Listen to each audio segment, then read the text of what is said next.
We basically knew that this would happen. Step one was the faux vindication of Donald Trump claiming to be totally exonerated when Robert Mueller's report literally says it cannot exonerate Donald Trump from obstruction of justice.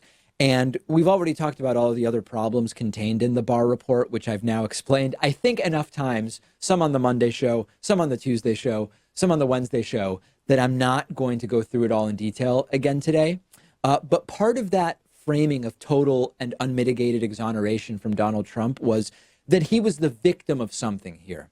Despite 37 indictments, despite the report saying that Mueller cannot exonerate Donald Trump from obstruction, the framing that Donald Trump and the people around him have adopted over the last few days has been that the investigation represents an unfair, politically partisan attack on the president of the United States. That was phase one, okay? Now they're moving on to phase two, and we knew that phase two would happen, which is to start to accuse those who investigated him individually of wrongdoing. And in particular, Donald Trump is now accusing some particular FBI officials who investigated him of treason, which is a ridiculous standard to try to apply to what they did in carrying out their jobs for the federal government. But we'll get to that in a second. Donald Trump gave an interview to Fox News, to Sean Hannity, of course. This was his first interview, I think, since the Mueller report was handed over to William Barr on Friday. And ultimately, we got the Barr report, the summary of a summary, on Sunday. And in this interview with Sean Hannity, Donald Trump says that individual FBI employees, Peter Strzok and Lisa Page, committed treason. This is the word that Donald Trump is using, treason, merely by participating in a legal FBI investigation, which is ridiculous, is kind of the only way I can say it. Take a look at this clip from the interview last night. It was many months before that Strzok and Page were talking about the insurance policy, right? An insurance policy, just in case Hillary Clinton lost. They wanted an insurance policy against me. And what we were playing out until just recently was the insurance policy. They wanted to do a subversion. It was treason. It was really treason. If the Republican Party had done this to the Democrats, if we had done this to President Obama, you'd have 100 people in jail right now, and it would be treason. It would be considered treason, and they'd be in jail for the rest of their lives. It's funny that he mentions if this was Obama, right? Imagine if what we have seen between Trump and Russia, we had seen between Obama and Iran. That's actually the Obama comparison that seems most relevant to me, which I actually saw James Comey bring up in an interview yesterday, I believe it was. And it can be really easy to lose sight of the facts when Trump is kind of hurling these generalized allegations in this way. You have to break it down into individual, sort of practical, answerable questions. Was the investigation illegal? Of course it wasn't. The answer is no. Was the investigation started on some kind of partisan pretense or with no probable cause? No. And in fact, the more we learn about, the more we realize all of the probable cause that sort of served as a catalyst for this investigation to get going from the beginning.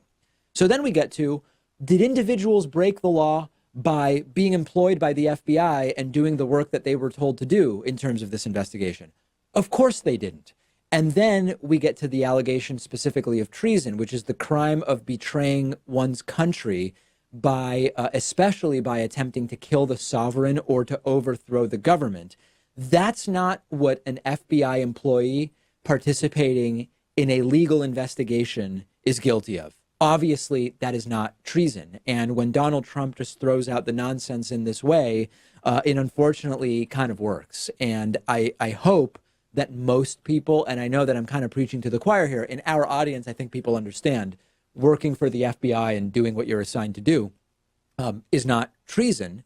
But I know for sure that I will start getting voicemails and tweets and emails from Trumpists saying, it was treason, David. What the FBI investigators did was treason because it was part of an attempt to overthrow the administration of the president, Donald Trump. And that's why this is unfortunately effective. When Donald Trump goes on Fox News and he comes up with this stuff, the FBI agents who were doing the investigation are treasonous. it filters down. There is actually a sort of trickle down effect. And I don't know, in 5 or 10 years, how is this entire fiasco going to be remembered?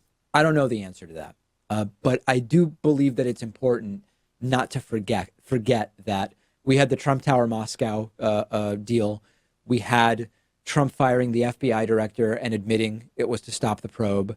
Trump calling for Russians to hack Hillary's emails, which they did or maybe had already done, and Trump knew it at that point in time.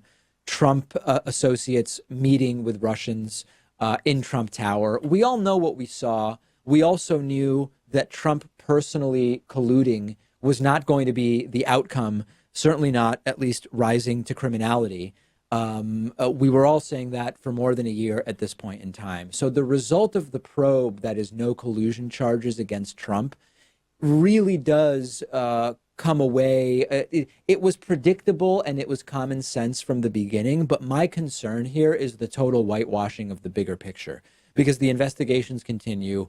Mueller did indict 37 people, I believe it is. We need to get a full copy of the report. And when we allow things to sort of slide in the direction of crazy, and I would say the individuals doing the investigation being treasonous falls under the umbrella of crazy, it makes it really difficult to actually communicate the truth of what took place and is still taking place. And this is why I said at the top of the show, I was thinking yesterday, is it even worth bothering? Like, is it even worth researching and putting together stories about why the Barr letter is a joke and why the legalese is pointing to deception? Because once again, I think a lot of our audience gets it, and the people that don't are committed. I don't know if 100% committed, but 99.9% committed to whatever framing they are accepting from either Trump or from elements on the left that they find appealing. Maybe it's not worth it, and I just shouldn't talk about it anymore. I don't know. Let me know what you think. Does it make sense to continue to try to break this stuff down? You can clean up your remote control clutter with today's sponsor, Control Center by Cavo, which simplifies your home theater so you can control everything connected to your TV with one easy-to-use remote that has voice control. You can plug in your streamer, your sound system, cable or satellite, your game console, and the Control Center will do it all. Stop fiddling with different remotes, or what I do, often breaking multiple remotes as I try to figure out which is the right one. No weeding through messy search results to get the content you want. One universal voice remote controls it all. Say what you want to watch. Control Center handles the rest. Take your at-home entertainment experience from stressful to simple. Enjoy what you want, when you want it. I've set it up with my TV, sound system, and DVD player. It has made everything much, much simpler. You can shop now and get 40% off of Control Center with promo code Pakman.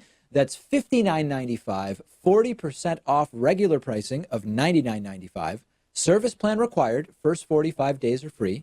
Control Center is available at caavo.com and Best Buy. The Control Center by Cavo, one remote that does it all.